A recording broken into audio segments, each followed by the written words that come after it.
Hello दोस्तों, मैं दोबारा से आप लोगों का स्वागत करता हूं अपने इस चैनल पे जो कि है फुल मार्क्स क्लासेस। चलिए अब हम लोग आगे बात करने वाले हैं अपने इस पहले चैप्टर के बारे में और आज हम लोग सीखेंगे रासायनिक अभिक्रिया के प्रकार के बारे में। शुरू करते हैं सबसे पहले संयोजन अभिक्रिया से। किससे? संयोजन अभिक्रिया।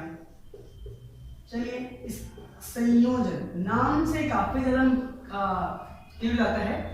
संयोजन अभिक्रिया क्या होती है? संयोजन अभिक्रिया में क्या होता है, ये कहता है कि जब मान लीजिए ए कोई अभिकारक है, बी कोई अभिकारक है, जब दो उत्पाद आपस में मिलकर केवल एक,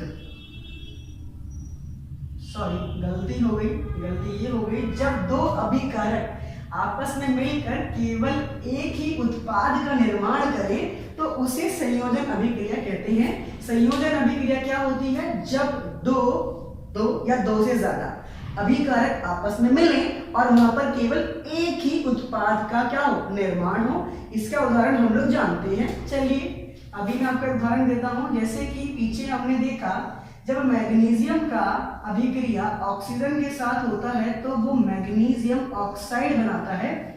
और आप देखिए क्या ये इस चीज को दर्शाता नहीं है? बिल्कुल दर्शा रहा है, इसको फॉलो कर रहे हैं लोग। ए एक अपने आप में अभिकारक है, बी वाला कहाँ है? पर ऑक्सीजन है, और ए भी यहाँ पर क्या बना?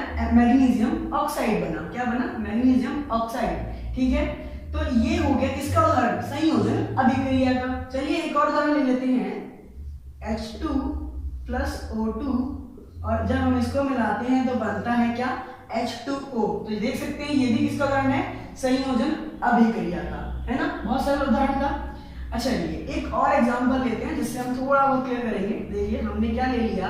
हमने ले लिया बिना बुझा हुआ चूना, जिसे हम कैल्शियम ऑक्साइड कहेंगे, और आम भाषा में किससे बुलाएंगे इसको?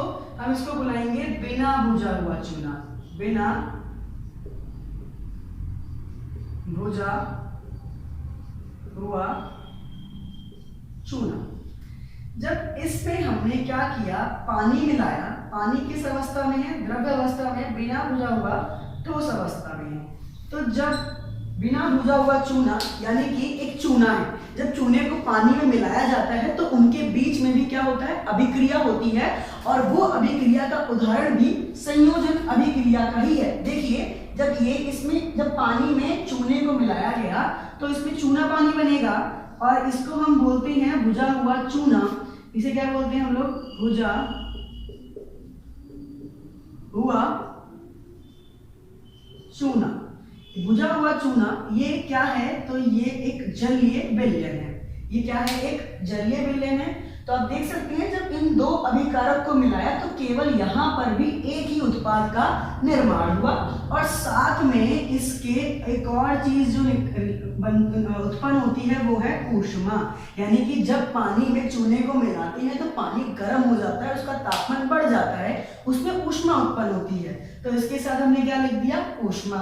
ठीक है ना? तो ये भी किसका उदाहरण है? संयोजन अभिक्रिया का। चलिए इसमें एक और बात याद रखिए, ये जो चीज है जिसे हम बुझा हुआ चूना यानी कि अगर नाम बताएं तो कैल्शियम हाइड्रोक्साइड है, इसका उपयोग जो है हम लोग सफेदी करने में करते हैं। हालांकि अब नहीं करते हैं, अब तो हमारे पास पीओपी आ गया ना, तो पहले के टाइम पे हम सफेदी करने के लिए इसी का उपयोग करते थे। किसका? बिना बुझा हुआ चूना का। चलिए आपको ये समझ में आ गया होगा, तो अब हम लोग इसको आगे देखिए दोस्तों। अब हमने इस चीज को समझ लिया, तो अब हम इसमें आपको एक और महत्वपूर्ण बात बताने वाली है जो कि हमारी किताब में भी क्या आप जानते हैं में दिया गया है। तो उसमें दिया क्या गया है कि क्या होता है कि जब हम इस बिना बुझे हुए चूने को क्या करते हैं? सफेदी करते हैं दीवारों पर। तो चलिए इसको एग्जांपल से बनाते हैं। पहले हम आपको लिख देते हैं यहाँ पर CHOH का ट्वाइस, और इसके साथ अभिक्रिया हुई इसकी, और बना क्या? CaCO3 और पानी। ठीक है, ये क्या चीज है? अब आप देख सकते हैं यहाँ पर एक अभिक्रिया लिखी हुई है। क्या लिखा हुआ है? जब बिना बुझे हुए चूने का यानी कि उस चूना पानी की हम बात करें जिससे हम उपयोग हम सफेदी के लिए करते हैं, इस सफेदी को जब हम दीवार में करते हैं तो दीवारों के ऊपर हम क्या देखते हैं, कुछ 2-3 दिन के बाद चमक आती है, यानी कि ये चमक तुरंत नहीं आती, ठीक है। ऐसा क्यों होता है, क्योंकि ये जो अभिक्रिया है ये काफी धीरे धीरे होती है, ठीक है ना। होता क्या है कि जब हमने दीवारों पे बिना बुझा हुआ चूना, यानी कि चूना पानी जब हमने सफेदी की उससे, तो हमारे आसपास, यहाँ पर गलती हो गई, 3 लिख दिया गलती से, कार्बन डाइऑक्साइड का यहाँ पर 2 आता है।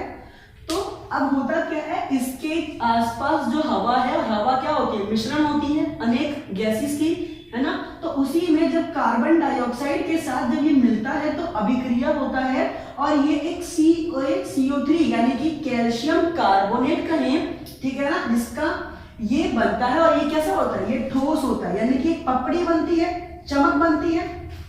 तो कहने का मतलब क्या कि दीवारें क्या होती हैं, दीवारें चमक जाती हैं, चमकती हैं। तो दीवारें चमकती क्यों हैं, दीवारें चमकती हैं,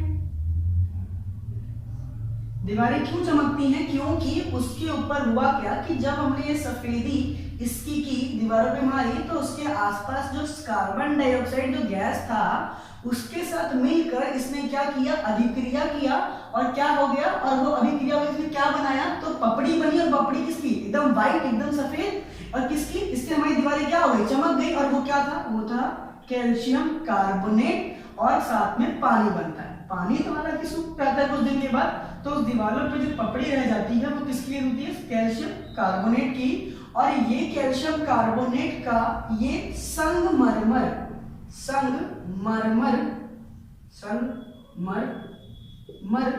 पत्थर का भी क्या होता है, सूत्र होता है। यानी कि जो हमारा जो संगमरमर पत्थर की जिससे इमारतें बनती हैं उसका भी रासायनिक सूत्र यही होता है, ठीक है। तो ये क्या आप जानते हैं, में बहुत महत्वपूर्ण बात, जबकि प्रश्न में कई बार प्रश्न इसके ऊपर आता है, पूछता है कि आखिर जब हम सफेदी करते हैं बिना चूना पानी को, जब हम सफेदी करते हैं उससे, तो उसमें चमक 2-3 दिन के बाद क्यों आती है। तो उसका रीजन यही होता है क्योंकि वो कार्बन डाइऑक्साइड से बहुत धीरे धीरे अभिक्रिया करता है, इसीलिए इसको 2-3 दिन लग जाते हैं। और क्या होता है उसमें, कैल्शियम कार्बोनेट यानी कि संगमरमर, जैसे जो दीवारें चमक जाती हैं, ये बना चमक जाती है, ठोस रूप ले लेता है। और पानी तो क्या होगा, पानी तो सूख ही जाएगा धीरे कुछ दिन के बाद। तो इस प्रकार की अभिक्रिया यहाँ पर आती है, ठीक है ना।